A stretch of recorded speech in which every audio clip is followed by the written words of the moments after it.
सन 1965 और 1971 की जंगों में एक पाकिस्तानी अफसर अपनी बहादुरी के सबब नुमाया हुआ।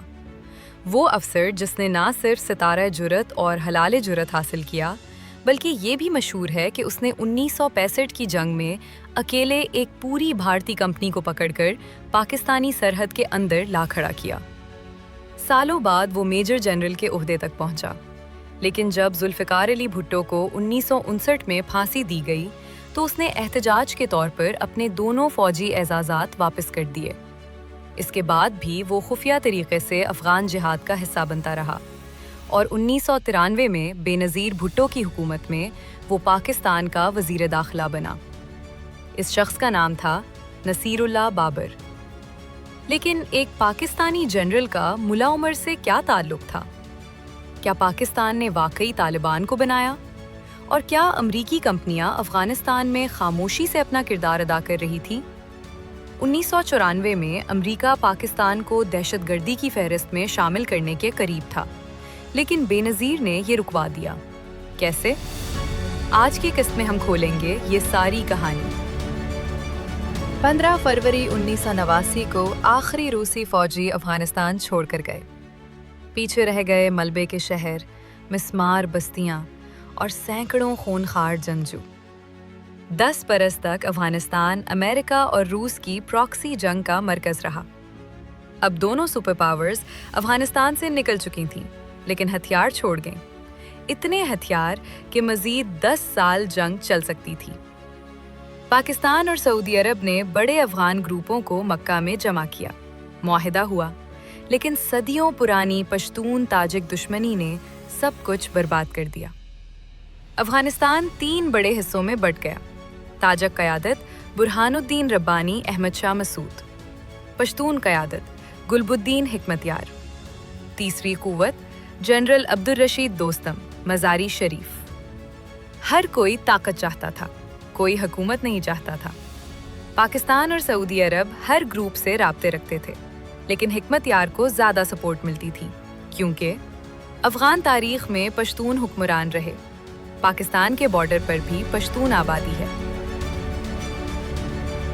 1994 में हिकमतयार और दोस्तम के इत्तेहाद ने काबुल को चारों तरफ से घेर लिया। अंदर रब्बानी और मसूद, बाहर हिकमतयार और दोस्तम। बमबारी, रॉकेट हमले, हज़ारों हलाकतें, लेकिन काबुल किसी के हाथ नहीं आया।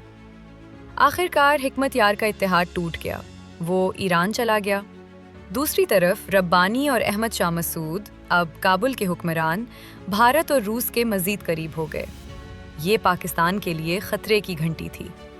पाकिस्तान को अफ़गानिस्तान में अमन चाहिए था, क्योंकि लाखों अफ़गान मुहाजिरीन पाकिस्तान पर बोझ बने हुए थे।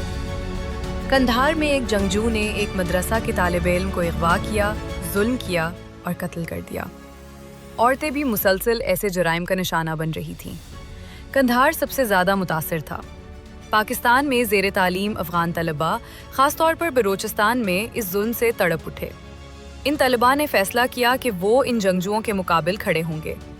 उन्होंने एक खामोश, गुमनाम 39 साला साबिक मुजाहिद को कायद मुंतखब किया, जो रूसियों के ख़िलाफ़ लड़ते हुए 4 बार ज़ख्मी हुआ था। इसका नाम था मुल्ला मोहम्मद उमर। ये तलबा ख़ुद को कहने लगे तालिबान, यानी इल्म के तालिब। तालिबान ने इस जंगजू को मार दिया और इसके रूसी हथियार कब्जे में ले लिए। अब तालिबान के पास लोग, हथियार, अवामी हिमायत, सब कुछ था। कंधार के ताजिरों ने कहा, हमें अमन दो, हम पैसा देंगे। हफ्तों में तालिबान ने दर्जनों चौकियां खा ख़त्म कर दी। जनूबी अफ़गानिस्तान में सालों बाद अमन का साया नज़र आने लगा। यहाँ तक कि हामिद करज़ई ने भी कहा कि तालिबान ने इब्तिदा में अमन कायम किया। करज़ई ने उन्हें $50,000 और रूसी हथियार भी दिए। अभी तक तालिबान का ISI से कोई राब्ता नहीं था, लेकिन राब्ता होने वाला था। वज़ीर दाखिला नसीरुल्लाह बाबर ने एक ख्वाब देखा था, पाकिस्तान से वस्ती एशिया तक ज़मीनी तिजारत, लेकिन रास्ते जंगजुओं के कब्ज़े में थे। पाकिस्तान ने एक काफ़िला भेजा, 30 ट्रक कपास के, तुर्कमानिस्तान से। जैसा तवक्को था, जंगजुओं ने काफ़िला अगवा करके ड्राइवरों को बंद कर दिया। पाकिस्तान शदीद मुश्किल में आ गया।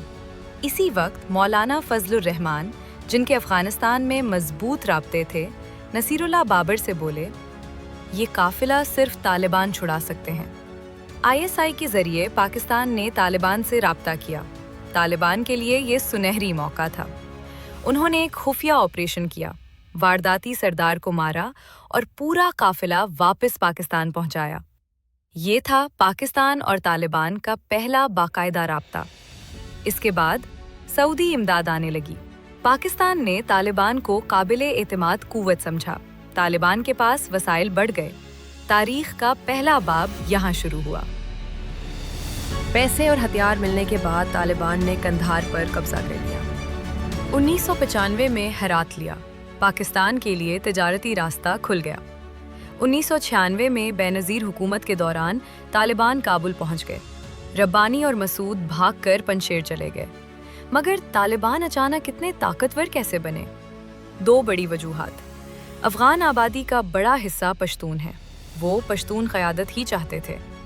امریکہ بھی طالبان کی حمایت کر رہا تھا، کاروباری مفادات کے تحت، خصوصاً امریکی کمپنی یونوکیل جو افغانستان سے گیس پائپ لائن گزارنا چاہتی تھی۔ ان کا دفتر ملا عمر اور اسامہ بن لادن کے گھر کے سامنے تھا۔ بعض امریکی سابق سفارتکار بھی ان کے ساتھ مشیر تھے۔ حتیٰ کہ احمد شاہ مسعود نے بھی کہا کہ امریکی کمپنیاں طالبان کو فنڈ کرتی تھیں۔ بعد میں جب تعلقات خراب ہوئے، پروجیکٹ ختم ہو گیا اور اسی یونوکیل کے مشیر حامد کرزئی افغانستان کے صدر بن گئے۔ یہ سب اتفاق تھا یا منصوبہ بندی؟ بے نظیر کو امریکہ کی ضرورت تھی۔ 3 اہم وجوہات۔ 1، IMF قرض امریکہ کی منظوری لازمی تھی۔ 2، F-16 طیارے پاکستان نے $1 ارب ادا کیے تھے، امریکہ دینے سے انکاری تھا۔